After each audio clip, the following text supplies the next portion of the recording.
같이 묵상에 오신 여러분들을 환영하고 축복합니다. 하나님께서 새로운 날을 허락하셨는데요. 새로운 날을 걸면서 새로운 은혜로 오늘 하루 우리 인생을 지켜주시고 있습니다. 오늘은 가나안 길목에서 라는 제목을 가지고 신명기 1장 19절에서 33절까지 말씀을 좀 함께 살펴보았으면 좋겠습니다. 22절 말씀 같이 한번 읽어볼까요? 같이 읽도록 하겠습니다. 너희가 다 내 앞으로 나와 말하기를 우리가 사람을 우리보다 먼저 보내어 우리를 위하여 그 땅을 정탐하고 어느 길로 올라가야 할 것과 어느 성읍으로 들어가야 할 것을 우리에게 알리게 하자 하기에. 예, 모세는 모압 광야에서 이스라엘 백성들을 모아두고 그동안 하나님께서 우리의 인생을 어떻게 은혜로 인도하셨는지를 쭉 설명해 줍니다. 무엇보다도 이스라엘 백성들은 애굽의 노예 생활하고 있었죠. 그러다 하나님께서 출애굽의 은혜를 베풉니다. 그래서 홍해를 건너서 어디로 오냐면 시내산까지 내려와요. 시내산까지 내려와서 시내산에서 율법을 주시고 이들에게 하나님의 백성으로서 어떻게 살아야 될지 가르쳐야 됩니다. 그런 다음에 1년 정도 시내산에 머물다가 다시 가나안 땅인 약속의 땅을 향해서 나아가요. 그래서 어디까지 갔냐면 가데스 바네아라는 지역까지 나아가게 됩니다. 이곳에서 어디를 갔냐면 가나안 땅에 정탐꾼을 보내요. 그래서 오늘 본문에 이렇게 되어 있죠. 너희가 다 내 앞에 나와서 말하기를 우리가 사람을 우리보다 먼저 보내어 우리를 위하여 그 땅을 정탐하고, 정탐꾼을 보내자고 제안한 건 누구냐면 이스라엘 백성들이. 그리고 어느 길로 올라갈 것과 어느 성으로 들어갈 것에 대해서 우리에게 알리게 하자. 어떻게 보면 굉장히 합리적일 수 있어요. 그렇죠. 미리 사람들 보내서 어디로 가야 될지, 그리고 어느 성으로 가야 될지 우리가 찾아보자. 굉장히 합리적이고 긍정적인 것처럼 보입니다. 하지만 이것은 그런 것이 아니에요. 그날에 하나님께서 뭐라고 그랬어요? 이스라엘 백성들에게 가나안 땅으로 가라. 그런데 이스라엘 백성은 뭐라고 얘기하는 거예요? 아닙니다. 정탐꾼을 먼저 보내서 이 땅이 갈 만한 곳인지 아닌지 판단하겠습니다. 우리가 판단해보고 가겠습니다. 라고 이야기하는 거예요. 여러분, 이것의 미묘한 차이를 알아야 돼요. 주도권이 누구에게 있는 거예요? 하나님에게 있는 게 아니라 자신들의 이성에게 있는 거예요. 자신들의 판단과 생각에 있는 거예요. 하나님 명령에 순종하기보다는 자신들의 판단과 결정을 앞세우고 있는 모습들을 보게 되는 거예요. 여러분, 신앙이라는 결국에 뭐냐면 우선순위의 문제예요. 나와 하나님 둘 중에 무엇을 내가 우선시하고 있는가? 하나님과 세상 둘 중에 무엇을 더 우선순위하고 있는가?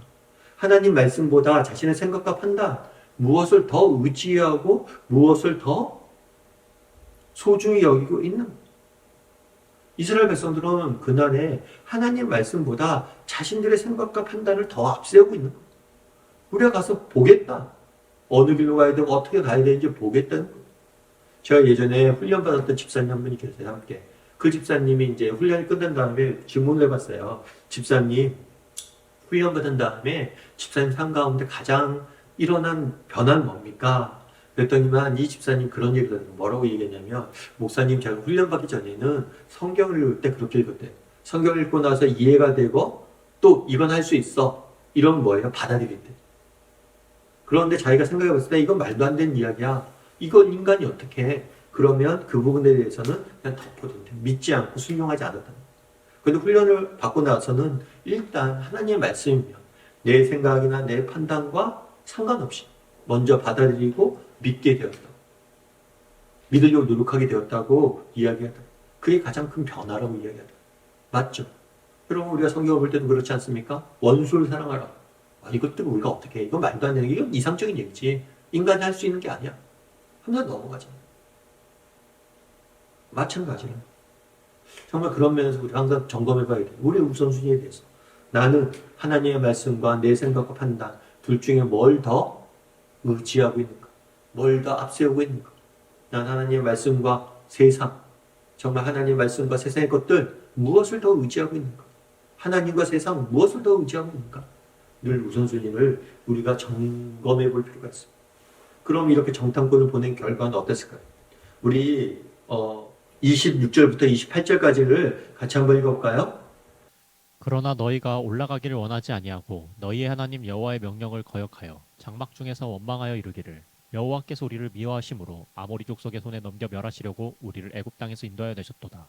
우리가 어디로 가랴? 우리의 형제들이 우리를 낙심하게 하여 말하기를 그 백성은 우리보다 장대하며 그 성읍들은 크고 성곽은 하늘에 닿았으며 우리가 또 거기서 안악 자손을 보았노라 하는도다 하기로. 예. 정탐꾼을 보낸 결과는 어땠어요? 그들이 원망하고 올라가기를 거부했다라고 이야기했어요. 다르게 말하면 하나님 말씀에 불순종한 거예요. 그럼 왜 불순종했냐는 거예요. 앞서 얘기했던 것처럼 근본적인 이유는 뭐냐면 하나님의 말씀보다 자신의 생각과 판단을 우위에 뒀기 때문에. 그럼 그들의 생각과 그들의 판단은 어땠어요? 그 백성이 뭐예요? 우리보다 장대하며 그 성읍은 크며 성곽은 하늘에 닿으며 자신들 앞에 있는 적과 성이 너무 커 보였다는 것. 그에 비해 자신은 너무 작아 보였다는 것. 다르게 말하면 왜 그들이 불순종했습니까? 그들의 시선이 어디에 맞춰져 있었던 거예요? 시선이 자신들 앞에 있는 문제에 맞춰져 있었어요. 여러분, 그들의 성읍이, 그들이 아무리 장대하고 그들의 성읍이 크고 그들의 성곽이 하늘을 닿은들 하나님보다 문제가 작잖아요. 여러분, 그들보다, 이스라엘 백성들보다 그들이 더 세 보일 수 있어요. 하지만 그들 이스라엘 백성 뒤에 누가 있는 거예요? 하나님이 있는 거고 하나님이 명령해서 간 거죠. 그들의 성읍이 아무리 장대하고 크고 하늘에 닿을 것 같아도 결국에 하나님보다 작아요. 그런데 그들의 시선이 어디에 맞춰 있었어요? 문제에 맞춰져 있었던 거예요. 하나님이 아니라 뭐에 맞춰진 거예요? 문제에 맞춰져 있다 보니까 그들은 불순종할 수밖에 없었던 거죠. 결국에 신앙도 마찬가지예요. 신앙은 뭐냐? 결국에 신앙은 시선이에요. 우리의 시선을 어디에 두느냐? 어디에 맞추고 있느냐? 여러분 시선을 문제에 맞춰 두보십시오. 정말 문제가 하염없이 커 보입니다. 그래서 시선을 하나님에게 맞춰요. 우리 아이들, 자녀들 수능 보면 수능 기도회 때 수능 기도를 하잖아요. 왜 우리가 수능 기도를 합니까? 여러분 아이가 수능 시험 보러 갔습니다. 그럼 혼자 집에 있어 봐요. 그럼 어떤 생각만 들어요? 애가 실수하면 어떻게 되지? 애가 뭐하면 어떻게 되지? 수능 관련 정보만 찾아보고 수능이 어렵게 나왔대나? 1교시 끝나면 1교시 어렵게 나왔나? 뭐 했나? 이렇게 하다 보면 문제만 바라보게 되다 보면 우리 안에 염려와 걱정과 근심이 쌓일 수밖에 없어요. 그런데 정말 기도에 나와서 문제가 아니라 하나님을 바라볼 때 우리는 염려와 걱정으로부터 자유로워질 수 있는 거예요. 왜 두려움에 빠집니까? 우리의 시선이 문제. 시선이 문제만을 바라보는 거예요. 우리의 시선이 문제가 아니라 문제 넘어신 하나님을 바라볼 수 있어야 되는 거예요. 그래서 우리가 아침 묵상하는 이유도 여기에 있죠. 하루에 시작을 할 때. 우리가 그냥 시작할 수 있잖아요. 세상 바쁘기도 한데.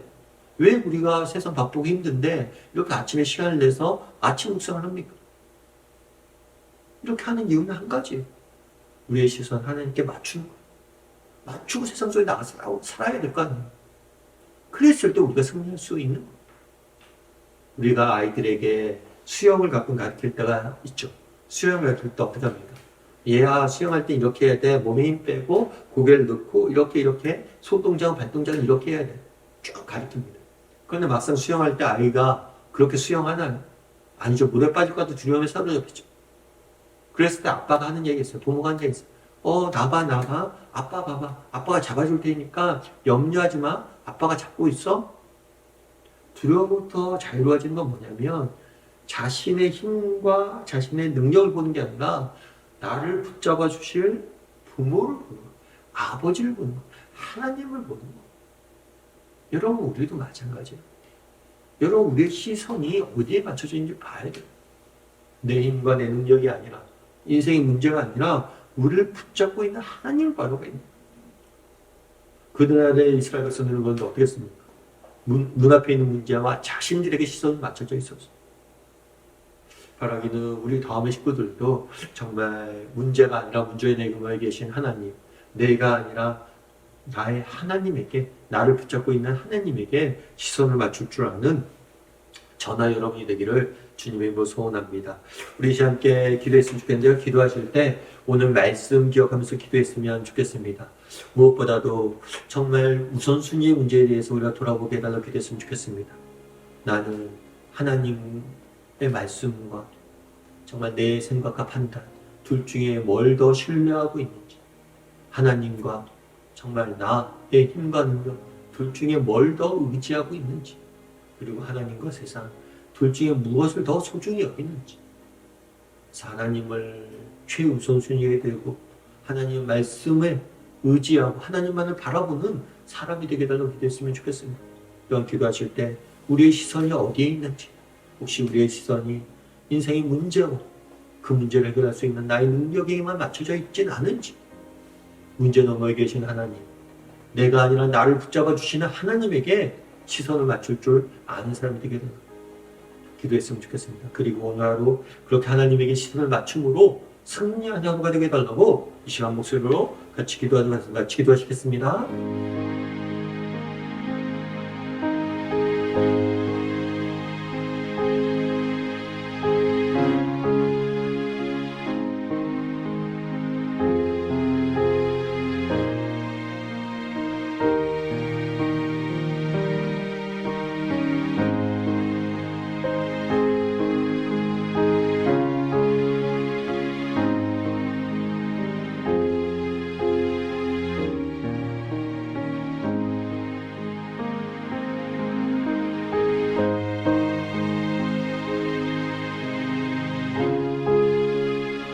사랑하는 하나님, 정말 이스라엘 백성들이 가데스 바네아에서 정탐꾼을 보낸 이야기를 살펴보았습니다. 그들의 우선순위와 시선이 어디에 맞춰져 있었는지, 그들이 왜 실패했는지 돌아보았습니다. 우리의 우선순위와 정말 시선을 점검하게 도와주시옵소서. 그래서 내 앞에 있는 문제가 아니라 문제 너머에 계신 하나님을 바라보게 도와주시고, 내 힘과 내 능력이 아니라 하나님의 능력을, 나를 붙잡고 계시는 하나님만을 의지하게 도와주시고, 내 생각과 판단보다 하나님의 뜻과 계획과 하나님의 말씀을 더 신뢰할 줄 아는 사람이 될 수 있도록, 그래서 날마다 승리할 줄 아는 사람이 될 수 있도록 주여 붙잡아 주시옵소서. 오늘 하루 또 시작합니다. 하나님, 오늘 하루 하나님만을 바라보고 의지하려 원합니다.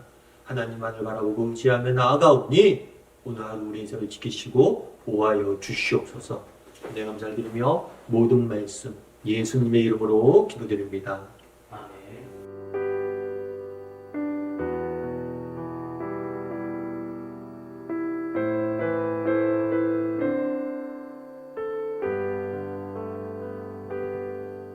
내 손을 주께 높이 듭니다.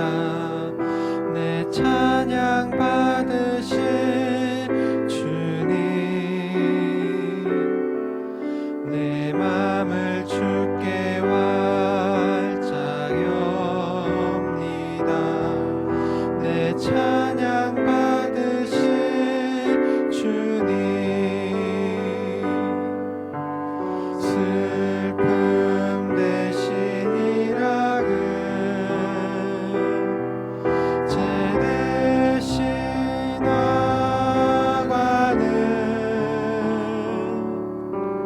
근심 대신 찬송의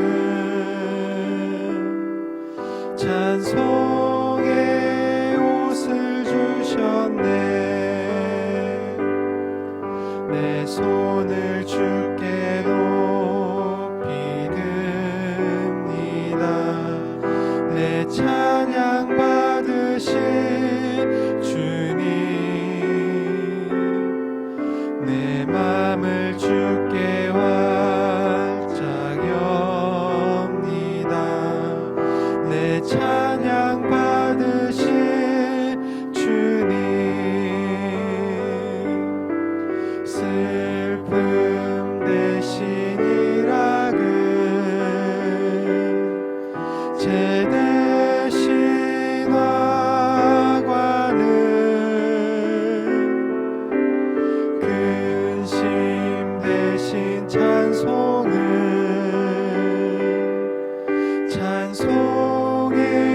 옷을 주셨네.